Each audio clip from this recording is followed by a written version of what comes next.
Surah 16, An-Nahl, the bee. In the name of Allah, the most merciful, the most compassionate. Allah's judgment has all but come. Do not then call for its speedy advent. Holy is He, and far above their associating others with Him in His divinity. He sends down this spirit of prophecy by His command through His angels on any of His servants whom He wills, directing them, warn people that there is no deity but me, so hold me alone in fear. He created the heavens and the earth with truth. Exalted is He above whatever they associate with Allah in His divinity. He created man out of a mere drop of fluid, and lo, He turned into an open wrangler. He created the cattle. They are a source of clothing and food, and also a variety of other benefits for you. And you find beauty in them as you drive them to pasture in the morning, and as you drive them back home in the evening. And they carry your loads to many a place which you would be unable to reach without much hardship. Surely your Lord is intensely loving, most merciful. And He created horses and mules and asses for you to ride, and also for your adornment. And He creates many things for you that you do not even know about. It rests with Allah alone to show you the right way, even when there are many crooked ways. Had He so willed, He would have, perforce, guided you all aright. He it is who sends down water for you from the sky, out of which you drink, and out of which grow the plants on which you pasture your cattle. And by virtue of which He causes crops and olives and date palms and grapes and all kinds of fruit to grow for you. Surely in this there is a great sign for those who reflect. He has subjected for you the night and the day, and the sun and the moon and the stars have also been made subservient by His command.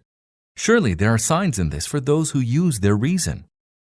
And there are also signs for those who take heed in the numerous things of various colors that He has created for you on earth. And He it is who has subjected the sea, that you may eat fresh fish from it, and bring forth ornaments from it, that you can wear. And you see ships plowing their course through it, so that you may go forth seeking His bounty, and be grateful to Him. And He has placed firm mountains on the earth, lest it should move away from you, and has made rivers and tracks, that you may find your way. And He has set other landmarks in the earth, and by the stars too do people find their way. Is then the one who creates like the one who does not create? Will you not then take heed? For were you to count the favors of Allah, you will not be able to count them. Surely Allah is ever forgiving, most merciful. Allah knows all that you conceal and all that you disclose. Those whom they call upon beside Allah have created nothing. Rather, they themselves were created. They are dead, not living. They do not even know when they will be resurrected. Your God is the one God, but the hearts of those who do not believe in the hereafter are steeped in rejection of the truth, and they are given to arrogance. Surely, Allah knows all that they conceal and all that they disclose. He certainly does not love those who are steeped in arrogance. When they are asked, "What is it that your Lord has revealed?" they answer, "They are merely tales of olden times." They say so that they may bear the full weight of their burdens on the day of resurrection, and also of the burdens of those whom they misled on account of their ignorance. What a heavy burden are they undertaking to bear! Surely, many people before them had plotted in a similar manner to vanquish the truth. But Allah uprooted the whole structure of their plot from its foundations, so that the roof fell in upon them, and the chastisement of Allah visited them from unknown directions. And again, on the day of resurrection, He will bring them to disgrace and say, "Tell me now, where are those to whom you ascribed a share in my divinity, and for whose sake you disputed with the upholders of the truth?" Those who were endowed with knowledge in the world will say, "Surely, today humiliation and misery shall be the lot of the unbelievers." The same unbelievers who, when the angel sees them and cause them to die while they are engaged in wrongdoing, they will proffer their submission saying, "We were engaged in no evil." The angels will answer them, "Surely Allah knows well all that you did. Go now and enter the gate of hell and abide in it forever. Evil indeed is the abode of the arrogant." And when the God-fearing are asked, "What has your Lord revealed?" they answer, "Something excellent. Good fortune in this world awaits those who do good, and certainly the abode of the hereafter is even better for them. How excellent is the abode of the God-fearing! Everlasting gardens that they shall enter, the gardens beneath which rivers shall flow, and where they shall have whatever they desire. Thus does Allah reward the God-fearing. Those whose souls the angels seize while they are in a state of purity, saying, "Peace be upon you, enter paradise as a reward for your deeds." O Muhammad, are they waiting for anything else than that the angels should appear before them, or that your Lord's judgment should come? Many before them acted with similar temerity, and then what happened with them was not Allah's wrongdoing. They rather wronged themselves. The evil consequences of their misdeeds overtook them, and what they mocked at overwhelmed them. Those who associate others with Allah in His divinity say, "Were Allah to will so, neither we nor our forefathers would have worshipped any other than Him, nor would we have prohibited anything without His command." Their predecessors proffered similar excuses. Do the messengers have any other duty but to plainly convey the message? We raised a messenger in every community to tell them, "Serve Allah and shun the evil one." Thereafter Allah guided some of them, while others were overtaken by error. Go about the earth then, and observe what was the end of those who rejected the messengers, calling them liars. O Muhammad, howsoever eager you may be to show them the right way, Allah does not bestow His guidance on those whom He lets go astray, and in fact none will be able to help them. They swear most solemnly in the name of Allah and say, "Allah shall not raise to life any who dies." Yes, He will do so. That is a promise by which He is bound, even though most people do not know that.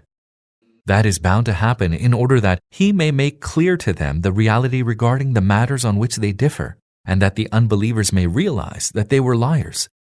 As for the possibility of resurrection, bear in mind that whenever we do will something, we have to do no more than say, "Be," and it is. As for those who have forsaken their homes for the sake of Allah after enduring persecution, we shall certainly grant them a good abode in this world, and surely the reward of the hereafter is much greater, if they could but know what an excellent end awaits. Those who remain steadfast and put their trust in their Lord. O Muhammad, whenever we raised any messengers before you, they were no other than human beings, except that, to them, we sent revelation. So ask those who possess knowledge if you do not know. We raised the messengers earlier with clear signs and divine books, and we have now sent down this reminder upon you that you may elucidate to people the teaching that has been sent down for them, and that the people may themselves reflect. Do those who have been devising evil plans against the mission of the messenger feel secure that Allah will not cause the earth to swallow them up, or that chastisement will not come upon them from a direction they will not be able to even imagine? Or that He will not suddenly seize them while they are going about to and fro, and they will be unable to frustrate His design? Or that He will not seize them when they are apprehensive of the impending calamity? Surely, your Lord is most compassionate, most merciful. Do the people not see how the objects Allah has created cast their shadows right and left, prostrating themselves in utter submission to Allah? All living creatures and all angels in the heavens and on the earth are in prostration before Allah, and never do they behave in arrogant defiance. They hold their Lord, who is above them, in fear and do as they are bidden. Allah has commanded, "Do not take two gods, for He is but one God, so fear me alone." He is whatever is in the heavens and the earth, and obedience to Him inevitably pervades the whole universe. Will you then hold in awe any other than Allah? Every bounty that you enjoy is from Allah, and whenever any misfortune strikes you, it is to Him that you cry for the removal of your distress. But as soon as He removes the distress from you, some of you associate others with their Lord in giving thanks, that they may show ingratitude for the bounties we bestowed upon them. So enjoy yourselves for a while. Soon you will come to know the truth. They set apart for those whose reality they do not even know a portion of the sustenance we have provided them. By Allah, you will surely be called to account for the lies that you have invented. They assign daughters to Allah, glory be to Him, whereas they assign to themselves what they truly desire. When any of them is told about the birth of a female, his face turns dark, and he is filled with suppressed anger. And he hides himself from people because of the bad news, thinking, should he keep the child despite disgrace, or should he bury it in the dust? How evil is their estimate of Allah. Those who do not believe in the hereafter deserve to be characterized with evil attributes, whereas Allah's are the most excellent attributes. He is the most mighty, the most wise. Were Allah to take people to task for their wrongdoing, He would not have spared even a single living creature on the face of the earth. But He grants them respite until an appointed term. And when that term arrives, they have no power to delay it by a single moment, nor to hasten it. They assign to Allah what they dislike for themselves, and their tongues utter a sheer lie in stating that a happy state awaits them. Without doubt the fire awaits them, and it is to it that they shall be hastened. By Allah, O Muhammad, we sent messengers to other communities before you, but Satan made their evil deeds attractive to them, so they paid no heed to the call of the messengers. The same Satan is their patron today, and they're heading towards a painful chastisement. We have sent down the book that you may explain to them the truth concerning what they are disputing, and that the book may serve as a guidance and mercy for those who believe in it. Allah sends down water from the heaven, and thereby He instantly revives the earth after it lay dead. Verily, there is a sign in it for those who have ears. Surely, there is a lesson for you in the cattle. We provide you to drink out of that which is in their bellies, between the feces and the blood, pure milk, which is a palatable drink for those who take it. And out of the fruits of date palms and grapes, you derive intoxicants as well as wholesome sustenance. Surely, there is a sign for those who use reason. Your Lord inspired the bee, saying, set up hives in the mountains and in the trees and in the trellises that people put up. Then suck the juice of every kind of fruit and keep treading the ways of your Lord which have been made easy. There comes forth from their bellies a drink varied in colors, wherein there is healing for men. Verily, there is a sign in this for those who reflect. Allah has created you, then He causes you to die. Some of you have your lives prolonged to an abject old age, when one loses all knowledge after having acquired it. Allah is all-knowing, all-powerful. Allah has favored some of you with more worldly provisions than others. Then those who are more favored do not give away their provisions to their slaves, lest they become equal sharers in it. Do they then deny the favor of Allah? And Allah has given you spouses from your kind, and has granted you through your spouses sons and grandsons, and has provided you wholesome things as sustenance. After knowing all this, do they still believe in falsehood and deny Allah's bounty? And worship instead of Allah those helpless beings who have no control over providing them any sustenance from the heavens and the earth? Do you worship those who have no power to do anything of this sort? So do not strike any similitudes to Allah. Allah knows whereas you do not know. Allah sets forth a parable. There is one who is a slave and is owned by another and has no power over anything. And there is one whom we have granted good provision ourselves, of which he spends both secretly and openly. Can they be equal? All praise be to Allah. But most of them do not even know this simple fact. Allah sets forth another parable. There are two men, one of whom is dumb and has no power over anything. He is a burden to his master, and wheresoever his master directs him, he fails to bring forth any good. Can such a person be the equal of one who enjoins justice and himself follows the right way? Allah has full knowledge of the truths beyond the reach of perception, both in the heavens and the earth, and the coming of the hour will take no more than the twinkling of an eye. It may take even less. Indeed, Allah has power over everything. Allah has brought you forth from your mother's wombs when you knew nothing, and then gave you hearing and sight, and thinking hearts, so that you may give thanks. Have they never noticed the birds how they are held under control in the middle of the sky, where none holds them from falling except Allah? Surely, there are signs in this for those who believe.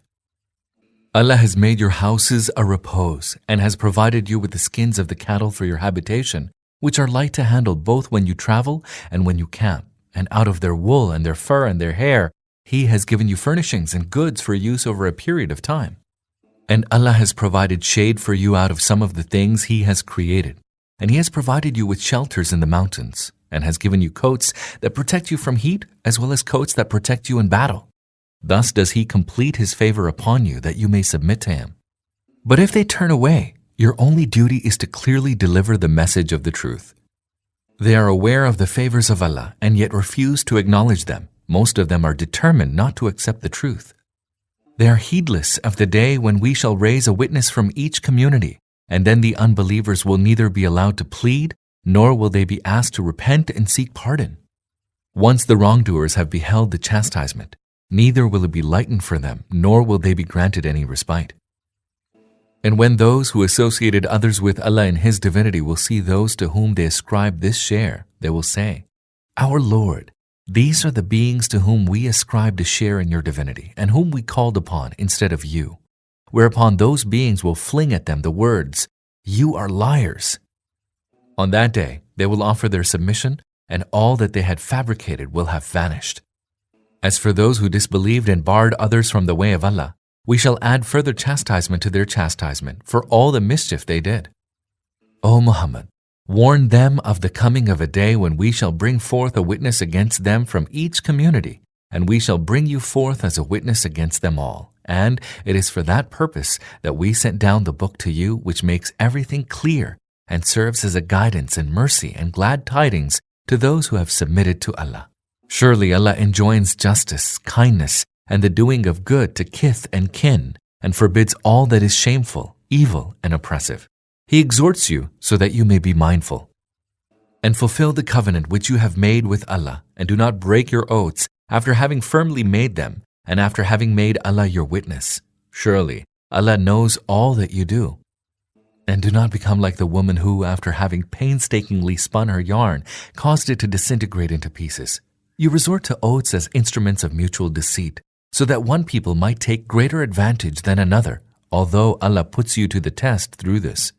Surely on the day of resurrection, He will make clear the truth concerning the matters over which you differed. Had Allah so willed, He would have made you all one single community.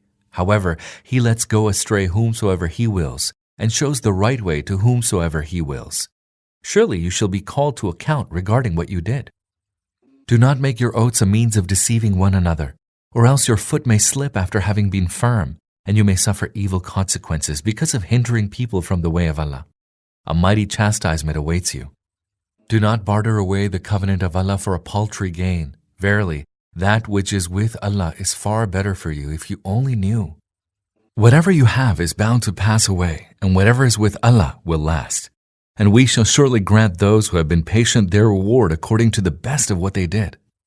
Whosoever acts righteously, whether a man or a woman, and embraces belief, we will surely grant him a good life, and will surely grant such persons their reward according to the best of their deeds. Whenever you read the Quran, seek refuge with Allah from Satan, the accursed. Surely He has no power over those who have faith and who place their trust in their Lord. He has power only over those who take Him as their patron and who under His influence associate others with Allah in His divinity. Whenever we replace one verse by another verse, and Allah knows what He should reveal, they are wont to say, "You are nothing but a fabricator who has invented the Quran." The fact is that most of them are ignorant of the truth. Tell them, it is the Spirit of holiness that has brought it down by stages from your Lord, so that it might bring firmness to those who believe, and guidance to the right way, and give glad tidings of felicity and success to those who submit to Allah. Surely we know well what they say about you. It is only a human being who teaches him, notwithstanding that he whom they maliciously hint at is a foreign tongue, while this Quran is plain Arabic speech. Surely Allah will not enable those who do not believe in the signs of Allah to be directed to the right way, and a painful chastisement awaits them. It is not the Prophet who invents lies, it is rather those who do not believe in the signs of Allah who invent lies. They are liars. Except for those who were forced to engage in infidelity to Allah after believing, the while their hearts remained firmly convinced of their belief. The ones whose hearts willingly embrace disbelief shall incur Allah's wrath, and a mighty chastisement lies in store for them. They are the ones upon whose hearts and hearing and eyes Allah has set a seal. They are utterly steeped in heedlessness. No doubt they shall be losers in the hereafter. And surely your Lord will be most forgiving and most merciful towards those who left their homes after they were persecuted, and who thereafter struggled hard and remained constant. Allah's judgment will come about them all on the day when everyone shall come pleading in His defense, and everyone shall be fully requited for his deeds, and none shall be wronged in the least. Allah sets forth the parable of the people of a town who were secure and content, and whose sustenance came in abundance from every quarter. But then the people of the town showed ingratitude towards Allah for His bounties. So Allah afflicted them with hunger and fear in punishment for their evil deeds. Most certainly a messenger came to them from among them, but they rejected him, calling him a liar. Therefore, chastisement seized them while they engaged in wrongdoing. So eat out of the lawful and good sustenance that Allah has bestowed upon you, and thank Allah for His bounty, if it is Him that you serve. Allah has forbidden you only carrion and blood and the flesh of swine, also any animal over which the name of any other than Allah has been pronounced. But whoever eats of them under compelling necessity, neither desiring it nor exceeding the limit of absolute necessity, surely for such action Allah is much forgiving, most merciful. And do not utter falsehoods by letting your tongues declare, "This is lawful and that is unlawful," thus fabricating lies against Allah. Surely those who fabricate lies against Allah will never prosper. Brief is their enjoyment of the world, and thereafter they shall suffer a painful chastisement. We have already recounted to you what we prohibited to the Jews. In so doing, we did not wrong them. It is they who wronged themselves. But to those who commit evil out of ignorance and then repent and amend their ways, thereafter your Lord will be much forgiving, most merciful. Indeed, Abraham was a whole community by himself, obedient to Allah, exclusively devoted to Him, and he was never one of those who associated others with Allah in His divinity. He rendered thanks to Allah for His bounties, so that Allah chose him for His favors and directed him to the right way. We bestowed good upon him in this world, and in the hereafter he shall certainly be among the righteous. Then we revealed to you, follow the way of Abraham with exclusive devotion to Allah. He was not one of those who associated others with Allah in His divinity. As for the Sabbath, it was made incumbent only on those who differed about its laws. Certainly, your Lord will judge on the day of resurrection between them regarding the matters they disputed. O Prophet, call to the way of your Lord with wisdom and goodly exhortation, and reason with them in the best manner possible. Surely, your Lord knows best who has strayed away from His path, and He also knows well those who are guided to the right way. If you take retribution, then do so in proportion to the wrong done to you. But if you can bear such conduct with patience, indeed, that is the best for the steadfast. And bear with patience, O Muhammad, and your patience is only because of the help of Allah, and do not grieve over them, nor feel distressed by their evil plans. For surely Allah is with those who hold Him in fear and do good.